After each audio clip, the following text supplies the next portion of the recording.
The views and opinions expressed by the following program are those of the host, guest, and callers, and are not necessarily those of this station or the Webster Rockhill Ministries, its management, or other host or underwriting sponsors. Programs presented on KWRH-LP are for educational and entertainment purposes only.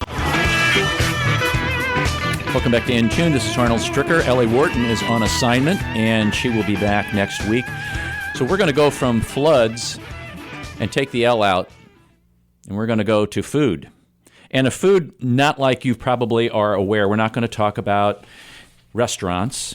We're not going to talk about recipes. We're going to talk about a grocery store on wheels that's dedicated to restoring access to healthy, affordable food in the St. Louis area food deserts. And if you didn't know that there was a food desert or food deserts in St. Louis, we're not talking about desserts, we're talking about deserts, then you're not aware of St. Louis Metro Market. And Lucas Signorelli from St. Louis Metro Market is here. Lucas, welcome to In Tune. It's a pleasure to be here. Hey, we are really excited about this because I just kind of prompted you right before we went on. I said, we've had Gibran from Hosco Foods on, and you said... I said, that's my guy. Gibran is my guy. Shout out to Gibran. Yeah, and Gibran's been going crazy with getting all the farm stuff going. It's been very successful. Been following that on Facebook. And you guys you've been going for quite a long time now, haven't you? This is our 4th season, so, we still feel like and have the spirit of a startup. Our inception was back in 2015, 2016, so we've been out on the road with this mobile market for this is our 4th summer, doing our thing with it. So okay, now take us back to the initial organization of this. I don't think you were there, but you know the history of this and how it's kind of moved forward over these past several years. Sure. So I think part of what's so incredible and great about the Metro Market is that it was born out of the passion of college students. So it came out of university classrooms here in St. Louis, 2 Washington University students and 1 SLU University student, 2 studying medicine, 1 studying business. And I believe it was in a WashU class on social entrepreneurship. Students were divided into groups and asked to come up with innovative solutions to a problem that was beleaguering the region. And so our founders group was focused on food and this issue of food access and the prevalence of what is commonly referred to as food deserts. It's really an American phenomenon, so it's throughout the country, but we're looking at, the region here, and it's definitely an issue in St. Louis. They were looking at the way the city is designed and laid out, and because the city sprawls out and is expansive, because certain pockets are suffering from vacancy and a lack of population density, those areas can't support commerce and local business the same way that they used to. So there's not a lot of things. There's not a laundromat, there's not a lot of basic services, but one of the main things is food, because that's such a fundamental, primal need of communities and of families and of people. And so that's the issue that is facing cities like St. Louis, where you've got concentrated pockets where there's vacancy, poverty, and high crime rates. All of that sort of boils together and creates a tough situation overall, but definitely a tough situation when it comes to being able to access nutrition and healthy food and make that a part of your rhythm and a part of your life. So they're looking out, and some of the stats, I think it's like, 1 in 3 residents of St. Louis City and County, 1 in 3 lives in a food desert. Wow. That's 750,000 people. So that's quite a lot. That's not a small issue. So they're looking at this and they're going, how can we solve this problem? Let's look to other parts of the country, see what they are doing, and try to retrofit some of those best practices into St. Louis. And they come across this really cool, unique model that's been bubbling up around the country that is mobile markets. So what that looks like is if there's not a food source in the community, there's not a grocery store, you put the grocery store on wheels and you take it to the people, and you use that mobility to your advantage. And there's different ways to do that.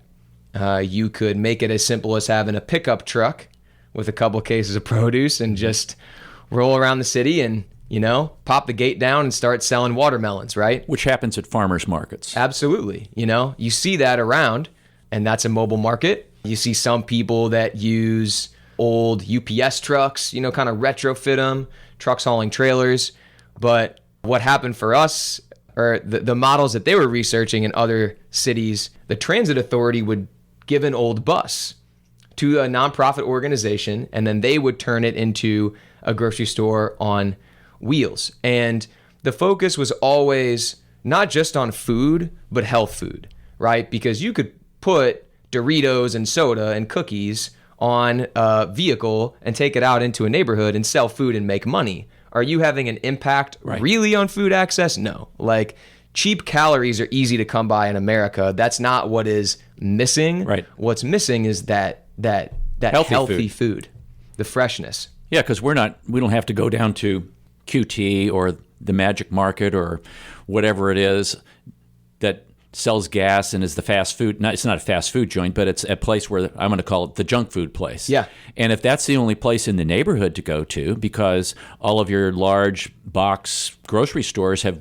moved out of the area, residents are left with going to those places to shop unless they have access with transportation, which transportation is limiting a lot of times. So you're taking the grocery store to them. You're taking the farmer's market to them.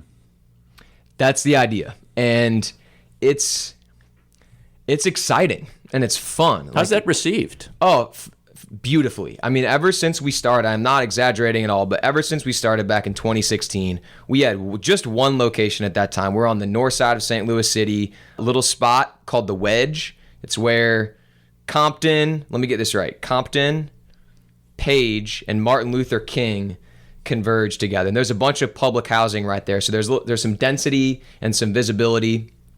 So we pulled the bus up there, opened our doors, and started selling food, and immediately tons of business, tons of repeat business as we went back week after week. There is pent up demand in these communities for good food. And one sort of false assumption I had going in, as being, frankly, a white guy from the county who grew up in a good area and a higher income area, not as attuned to these issues. And I think this wasn't just me, but other folks that were involved in the project to begin with. We're thinking, well, we're going to have to do a lot of education around healthy eating, because these fruits and vegetables have been absent from the community for so long. They might need to be reintroduced. Right. And it turns out we were the ones getting schooled on how to eat healthy when we went in there, because everyone is coming on and they're wanting greens and sweet potatoes and watermelons and okra and green beans and corn and whatever it is. I mean, that was such a part of the culinary history and tradition on the north side of St. Louis and in a lot of the neighborhoods that we were going to. So no education required at all. It was really about us bringing that food, having the right things, showing up, being consistent, and following through on our promise. So when we say reverse education. Yeah, exactly. It was a beautiful thing, and it's funny to laugh about now. But like, for instance, like when I grew up, we didn't eat greens, like collard greens, for instance. Like if we had greens, it was like in a salad, right? Some romaine or iceberg lettuce. So I was in charge of selecting all the products for the bus. And when I was ordering our fruits and vegetables from our vendors, I didn't order any collard greens or turnip greens. I didn't know any better. So we show up with a produce bus on the north side without collard greens. Like, I was schooled very quickly by some of the first old ladies that came on that bus. Like, that was going to be a problem. And like, we better come back next week with some greens. So that's just one small example. But part of what's cool about having a store on wheels, it's basically a one aisle grocery store. That's what it is. So that's such a small, intimate space. You get to talk to every single one of your customers comes through. You get to hear what they're muttering under their breath or what they're saying to the people next to them. So if someone, has a gripe about prices, or they're saying, hey, you guys don't have plums, what's up with that? Where I'm going, okay, I can immediately take note of that. I'm for sure going to have plums next week. I'm for sure going to have eggplants next week, or whatever's being requested. So over time, what ends up happening is on the Metro Market bus, we've ended up curating product selection in a grocery store that very much reflects the preferences of the people that we serve and of the communities we go to. And you're doing fresh produce that's in season. Yes. I mean, well, yes and no. So, for instance, the stuff that you can grow in this region, which is quite a bit, tomatoes, sweet corn, melons, green beans, greens, that stuff we carry whenever it's seasonally available. But, for the bananas and the pineapples, the avocados, Right. things like that needs to be imported, like we always have that stuff. But from the beginning, making it a point to build relationships with local entities, local farmers, local entrepreneurs that are maybe, it's not that they're growing produce like Gibran, but they're making a barbecue sauce, or a spice blend. Okay. Having as much as we can, the products on the bus reflect St. Louis and all the different, businesses and entrepreneurs that are involved on the food side of things here. So you've got this Metro bus that's called... Well, so the organization's called the Metro Market, but if you see our license plate, it says Turnip on it. So our thing is it was always envisioned we'd have a fleet of these buses out. So what do you name them? Well, we say we'll have Turnip 1, Turnip 2, Turnip 3, and so on. So that first bus, we call it Turnip 1, or Elvira is also her nickname. It's this Metro bus that's wrapped in plants, a green plant. Looks like it's a big green plant driving down the street. Yeah. Definitely. Okay, so you can go, Google image search St. Louis Metro Market. You can see a picture of the bus, and want to give a shout out to a couple of the people that were involved in the creation and actually building of the vehicle. So you've got the person who did the graphics, Noah McMillan. He was a Washington University graduate, excellent artist, and our feeling was we wanted this bus to pop, visually. It pops visually. Yeah, I mean, it's gorgeous, and conveying, through the aesthetic, and through some of the messaging that's on the bus. Food is medicine, eat to live, food for all. Just like putting out that positivity. And then on the inside, Dave Stavron and his partner Eric Mitchell, they're amazing fabricators, carpenters, welders. These guys do it all. At the time, they were running a design build outfit called Shellback Ironworks. They came in, they custom designed and built everything on that bus. I'm talking about, custom welded produce racks, Missouri barnwood shelves, hardwood floors. So much love and care went into the design of this bus, because no disrespect at all to our colleagues in other cities who run mobile markets, but if you want to go the budget route, you can just keep the floors that are in the bus and just put up some white, cheap metal rack shelving and throw some produce bins on there and call it a day. But we felt like it was worth it on the front end to invest the funds and the time and the expertise to make it just beautiful and a dignified shopping experience and luxurious shopping experience for people. You know what it reminds me of a little bit is if you took Soulard Market, and if you've ever been down to Soulard Market, and you shrink it in and you lower the roof and you put a wooden floor in, now you've got the bus. Yeah.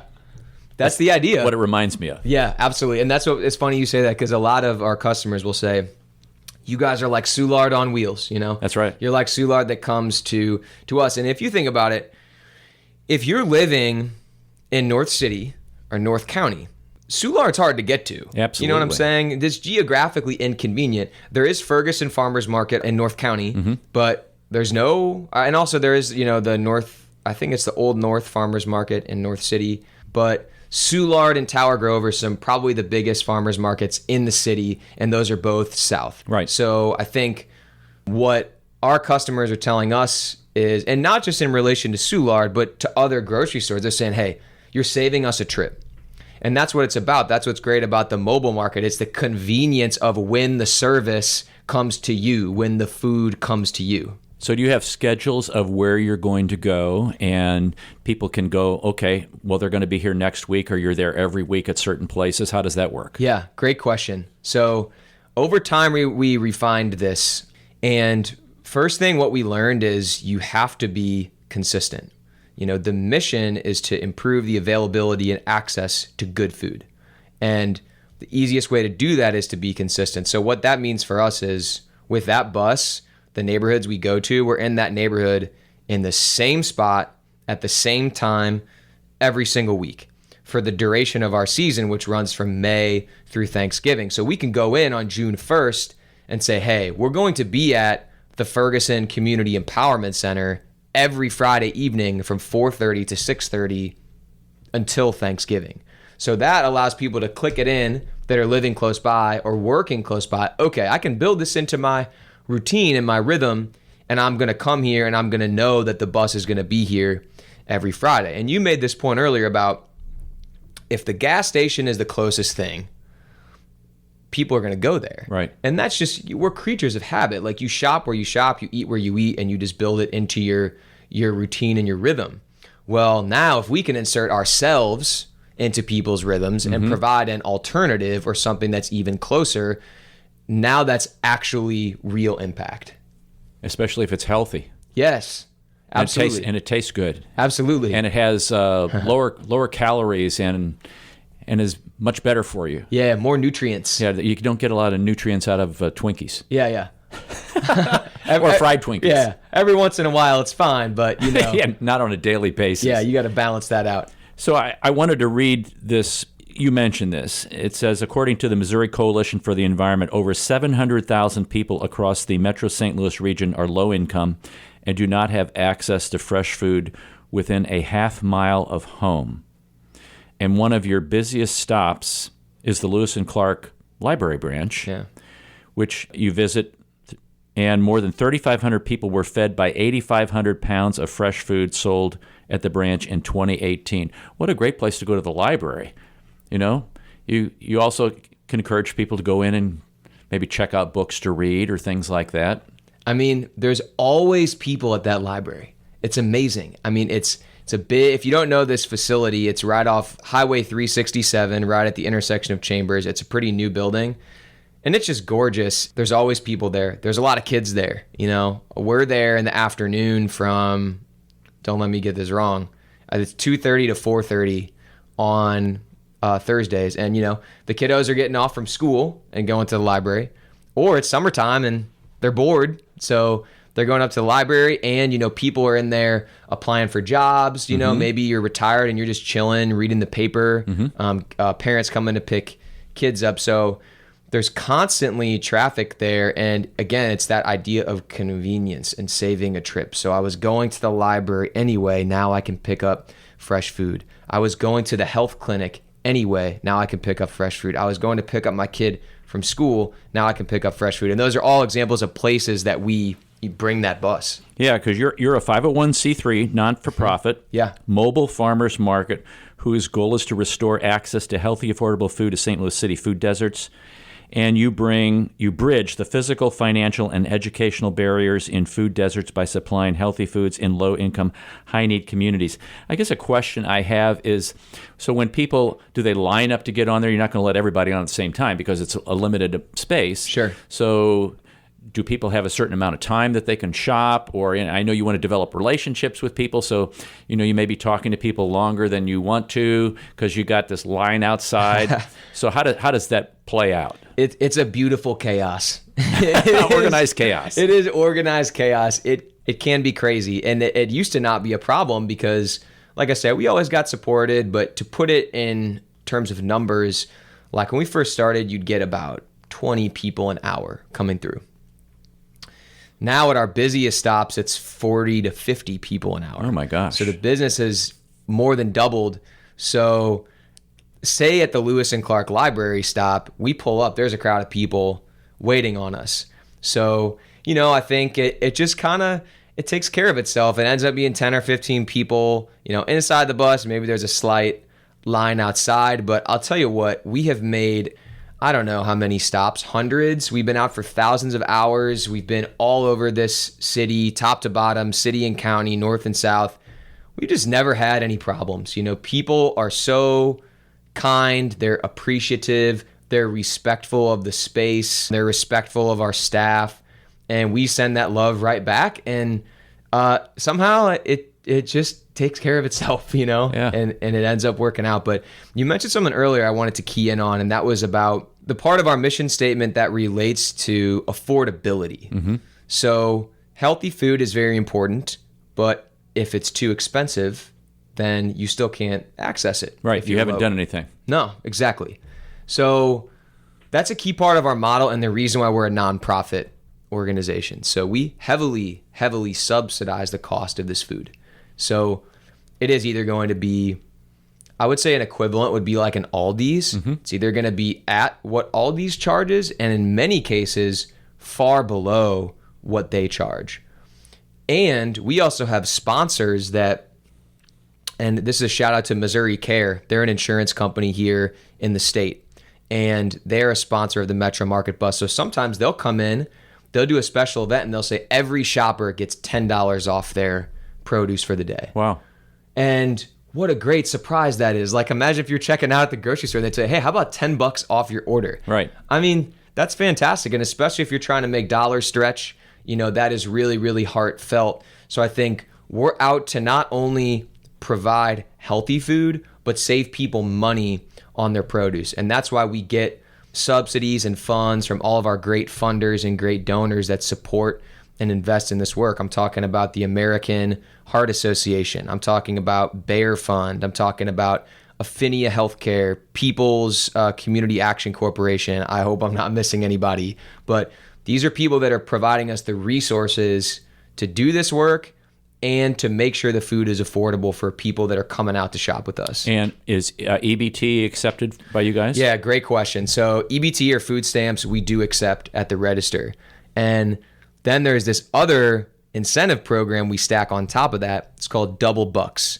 So this is a program that's administered at a state level, and it provides a dollar for dollar match on fruits and vegetables purchased for EBT with your EBT dollars. Wow. So that means you're saving 50. If you're an EBT shopper, you're saving 50% on your grocery bill for fruits and vegetables. That's crazy. That is crazy. I was Yeah. going to say that's crazy. You beat me. Now say that again. Yeah. So Double Bucks gives you a dollar for dollar match on produce purchased on your EBT card. And that's sponsored by? It's sponsored by, in the state of Missouri, it's sponsored by the Fair Food Network. Okay. It's funded by the USDA and the Missouri Foundation for Health.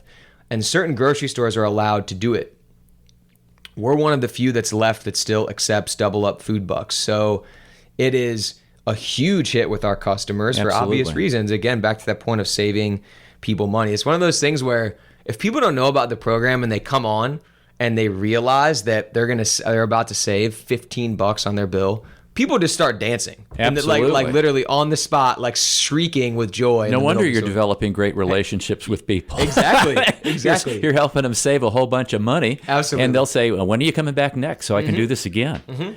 No, we're talking to Lucas Signorelli from the St. Louis Metro Market, a market on wheels, an old Metro bus. I was wondering, maybe you guys should get one of those double buses that goes up and down Grand and outfit that one. Maybe that could be Turn Up 2 or Turn Up 2.5 or something like that. Yes. One and a half. You better believe it. We got our eye on one of those accordion buses. We've That- also joked about like the British like double-decker Oh, yeah, that'd be cool. buses. So That'd be- if anyone's got one in the listening audience, let us know. So we're going to come back after the break and talk about Lucas's background and how he got involved with this. But we've got a couple other questions that have arisen, some challenges. We've kind of alluded to a couple of those, what some of those are, and where he sees the mission of the St. Louis Metro Market going in 5 years, in 10 years. And are there some other organizations that are maybe wanting to do some similar things, but they don't want to be copycats, but maybe Yeah. they would come alongside and be a support in that way. So those are some things we're going to talk about when we come back from the break. So hopefully you're finding this conversation interesting. You can't miss that big green bus driving around, especially if you're up in that food desert area. This is Arnold Stricker of In Tune. You're listening to KWRHLP 92.9 FM, your community radio station in Webster Groves, Missouri.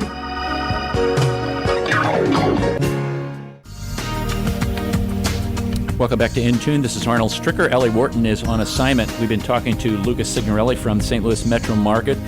And what a great mission you guys have. This is just unbelievable. When you see and you hear situations, not only in our community or city or state or nation, and you see what's being done, and many people will say, well, government needs to do this, or, you know, what I have found in the many groups that we've talked to on the air is people find the personal initiative and they solve the issue, or try to solve part of the problem. They try to be a solution for people. And I really see that as what you guys at St. Louis Metro Market are doing. You're not waiting for somebody to say, well, I've gotten all this money now from the government. You guys went, you had this vision, you started to do this, and then people got on board because of what you were doing. Yeah. And they're supporting you along the way. And matter of fact, part of your plan is to sell corporate memberships, which you've done, to mobile farmers markets. And that way groceries can be sold at market price rather than sold at just below cost. And I was kind of surprised you also you have fish, and let me get my notes, my page turned here, meat, besides fresh produce. We had talked about fresh produce, but we didn't talk about fish or meat or anything like that. Yeah. That's crazy. You know, it's a couple things there. I mean, as far as like getting out there and doing something about what you see wrong in your community or as an injustice or something you want to fix, I love that point. And I want to give a shout out to Colin Dowling. He was one of the founders, and we had 3 co-founders. All of them were very involved at various points, but Colin has been this consistent rock, and he was a WashU student, and he tells the story about how many years it took for this idea to be accepted and funded. And I think from when they took that class and came up with the concept, I think it was 2012, and they did not receive funding until 2015. Wow. So it was 3 years of getting turned down, you know, dedicating all this time to failed grant applications, getting rejected at pitch competitions for funding, and all this while they've got, you know, their students and have full-time jobs on the side. And one of the big takeaways for me through that is just like the grit and resilience you need in order to start something new and start something from the ground up. And so it's on that foundation of hard work and dedication and belief that this was a problem we're solving and that this was a solution that was ideal. You know, that is what got us to the point that we are at today. And in terms of the fact that we carry all these different products, it's like, okay, you know, we started with mainly produce, and that still is 75% of what we sell, which I just think is awesome. Yeah. I love that people come to us and use the bus for their fruits and their vegetables, but they're there purchasing food. Why not also provide other staples that people need? So we do carry meat. We do carry some snacks. We carry cold drinks. We carry eggs. We carry lunch meat. I'm missing stuff, you know, honey, jams and jellies, peanut butter, rice, grits, just different things. And that stuff, again, it only ultimately accounts for 25% of the rest of what we sell. But I think people appreciate it, and they're delighted to see that, like, wow, look at all that can fit on this bus. I mean, we have a freezer on that bus. Wow. For our meat. I mean, that is logistically was hard to create, but now that it's there, it's something, again, that I think people really appreciate. So we're trying to bring as much value as we can to the customer when they're shopping, and a huge part of that has been figuring out how do you max out that space, fit as much food on there as you can so that you can build people's baskets, to use grocery lingo. So how did you get involved with all this? Yeah, so this isn't your background, being a grocer, or no, not quite. You didn't stock shelves at some of the local grocery stores, did you? No, those weren't my haunts. Growing up, I was kind of like, I guess, like a normal suburban kid. I grew up in Olivet and went to Ladue High School, and I'd never taken an interest at all in like gardening or growing food, or like my family used to always make fun of me because I was the kid that like never ate salad or anything green, you know. It's like pizza and Pop-Tarts and soda and you know, all that kind of stuff. So I didn't care. You're a doctor's dream. Yeah, I was a mess is what I was. So I went to college at Truman State. And Truman's an interesting place because it's rural. You know, it's in Kirksville, town of 15,000, surrounded by a lot of farmland.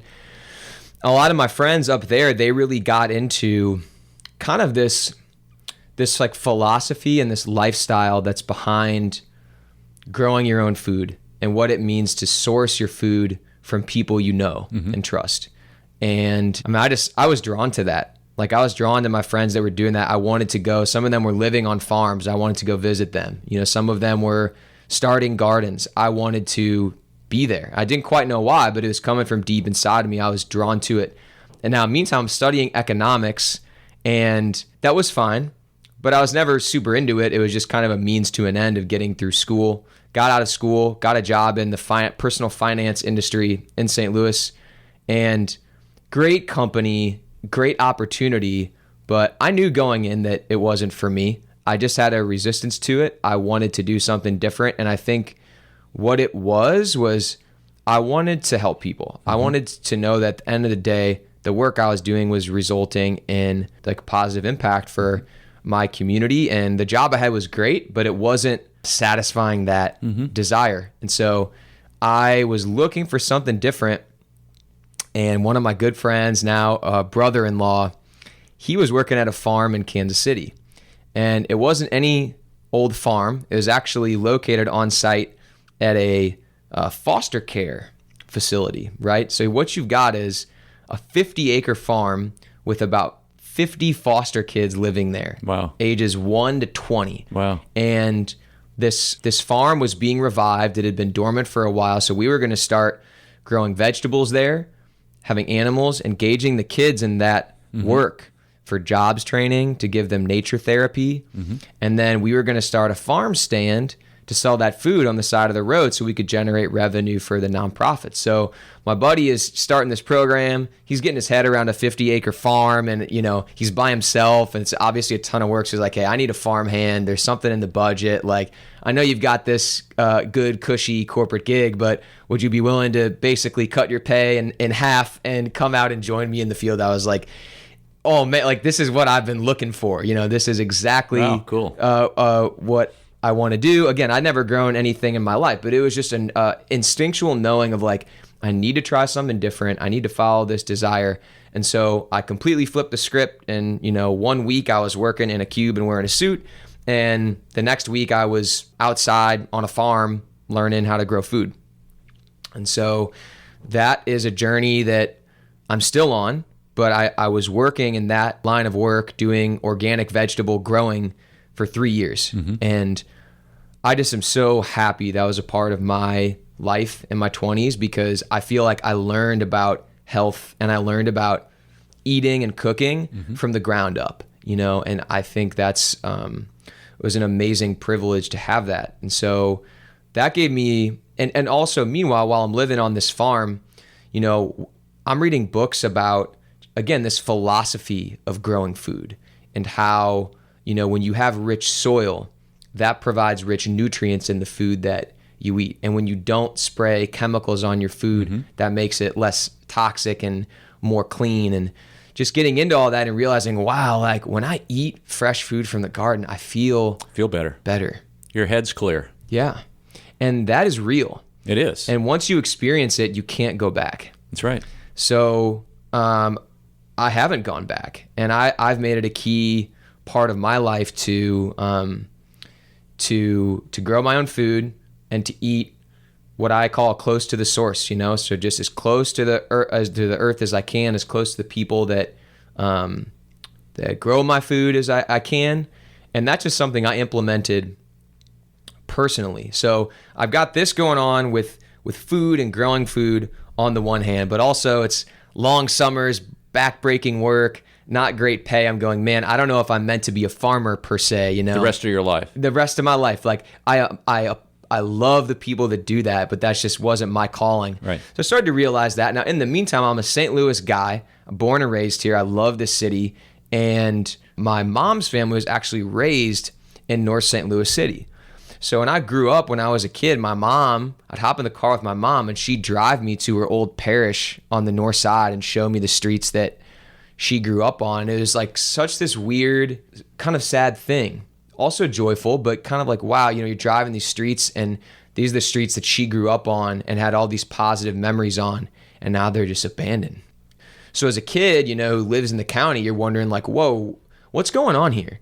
Why is it this way? And I think for me, I always just still had love for like that part of town. And I wanted to understand what was going on there. And I wanted to understand why it was one way when my mom and her family were growing up there and why it's another way now. And so on the side, I'm reading books about the history of St. Louis and the development history and everything that's conspired to create the conditions that have resulted in what North St. Louis is today. So we don't need to go into all that too much further, but just kind of like I'm interested in both of these things at the same time. And then out of the blue, Colin sends me a Facebook message. I never met this guy. He's the founder of the Metro Market. He says, hey, heard about you. We've got this really cool project that we're starting up. It's called the Metro Market. We got a job opening. If you're interested, let me know. And I was like, I'll check that out. And at the time, I was living in the Benton Park neighborhood. Actually, I still am living in the Benton Park neighborhood off Cherokee Street. And the fabrication studio where they're building the bus was 4 blocks from my house. So I walked down the street one day and I met Colin. It was hot as heck. It was August and they were gutting out this bus. So that was the first time I saw the bus. It was a gutted turnip. It was a gutted turnip. A beautiful sight to behold somehow. And these guys were getting after it. I mean, they were starting to build this out. And Colin's telling me about the project, and it's obviously such a cool project. I'm like, okay, I'm in. I'm all in, no question. And coincidentally, the first site they had funding to go to was this site in North City in the exact neighborhood my mom grew up in. Oh, coincidence. So I'm like, man, this is crazy. It feels right in every single way. And so what I was, the founders, they put together the plan. They got the dollars and they started building the bus. And then I was hired as the first employee. So it was my job to execute the plan that they created along with the original driver of the Metro Market bus, Lorraine Van. Shout out to Lorraine. Serena Williams was involved that first year too. So there's a lot of people who've always been involved in this initiative. We were kind of like out there year one, just figuring out how the heck you do this. I had some experience selling food at farmers markets and different things, but like grocery retail was new for me. The bus was new for all of us. And, in retrospect, you're just looking back at all the mistakes you made and how hard you made it on yourself, just being inefficient with your operations. And how'd you get publicity out initially? How did you do that? Did you reach out to the libraries or to churches or neighborhood groups and say, hey, we're going to be at this, or do you just pull up to the corner at Goodfellow and MLK and Park and just kind of wait for people to show up? And like, what's this big green thing out here? Such a good question, right? Because otherwise, if you just showed up, there'd be no context. Like, okay, this bus just pulled up in my neighborhood. What the heck is going on? So what we did at first, like when we had no reputation, no one knew who we were, is we would go in and just start talking to people in the neighborhood. So, and really try to establish a partnership with a flagship entity in the neighborhood. So that first year it was the Renaissance Place Apartments. Okay. I don't know if there's a couple hundred, maybe 1,000 residents up there. It's managed by Urban Strategies and McCormick Baron Salazar. So they had staff, they had resources, and they had all these residents. So going in there, literally just meeting and talking with people, letting them know the bus is coming, asking them what the issues are that they are dealing with as it relates to food and getting to food, and getting the community's blessing, if you will. Right. Going to the ward meetings, talking to the aldermen. There you go. Knocking on doors, literally going out to canvass neighborhoods. So that was the approach we took. And then it's gotten progressively easier because the news will come out and cover us. We had Bill Clinton when he came to St. Louis. I saw that. He came and shopped on the bus. So that obviously brings all this great attention to it. And now, because we've been out here for 4 years, the word of mouth has spread so much around town.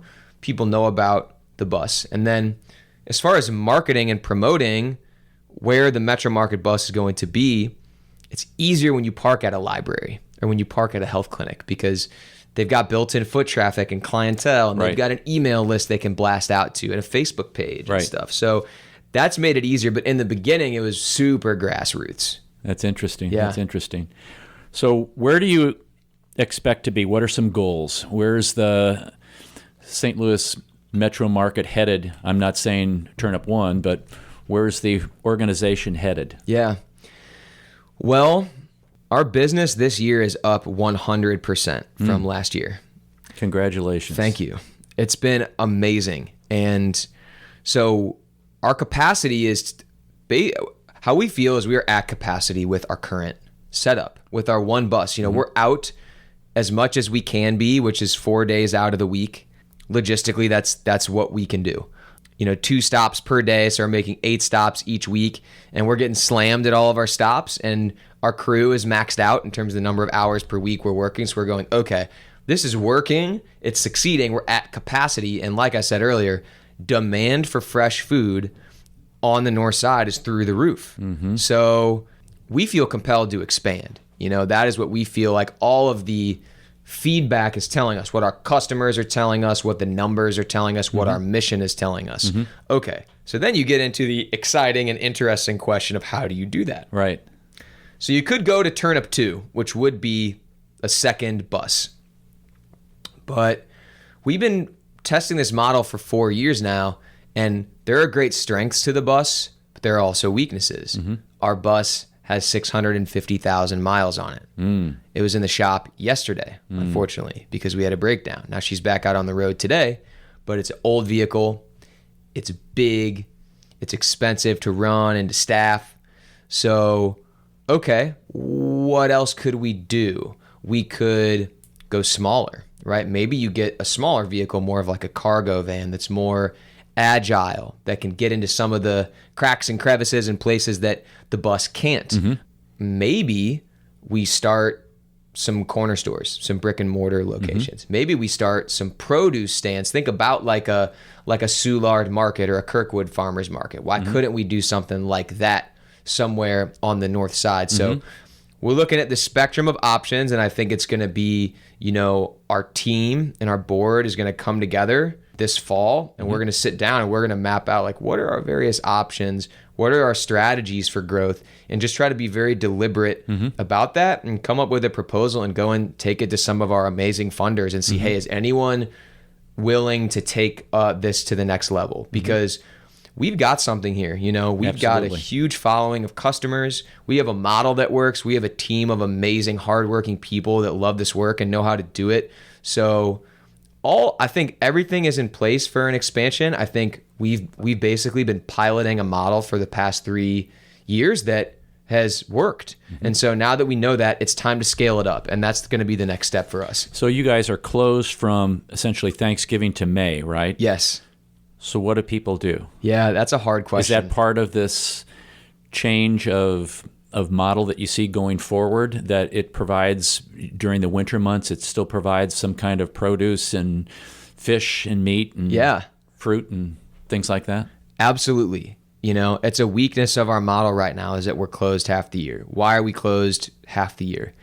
When you're running a mobile setup and it's freezing cold out and there's ice on the ground, it causes problems. It's more hazardous. There's less foot traffic. Diesel engines don't like that, so it makes mechanics a whole more complex situation. And also, just to be real, it's really physically demanding work. And I think how all of our crew feels is that if we had to do the mobile side of things every single week all year long, we couldn't make it. We'd burn out. And are the people who work, are they volunteers? Are they paid staff, or what are they? Paid staff. We are mobile market professionals. we are what I always say is we're retail and grocery athletes. We are out there. I probably stink here in the studio. I was out loading the bus this morning, so I probably smell like produce cases and sweat, because that's what it takes to do the mobile market side of things. So if let's say we had a produce stand or a brick and mortar corner store, and we could figure out a way to operate that in a way that's more efficient financially, we can make our dollars stretch further. Because that's the other thing. Right now, we don't have the budget to be open year round. But if our dollars could stretch further and we could change our model slightly, maybe we could be, because the need for food never stops. So I like that you asked that question. That was astute, and that's something we struggle with a lot. Yeah. Hey, give us one final word to encourage people to get out there and try to help solve some of these issues in our community? Yeah, I think it's about listening. It's about listening to what the needs of people are, and it's about listening to what your heart is telling you. Because all of us are drawn to different things. I happen to be drawn to food, but people are drawn to all different elements. So if there's a passion, if there's an interest that is there for you, then I say just follow that and follow that until the very end. Very interesting. Folks, you need to check out St. Louis Metro Market, stlmetromarket.com. You guys have a Facebook page too, right? We do. So we're active on Facebook and Instagram. If you want to see some great images and videos that are coming from the streets of St. Louis on the Metro Market bus, STL Metro Market on both Facebook and Instagram. Lucas Signorelli, thank you very much for coming in today.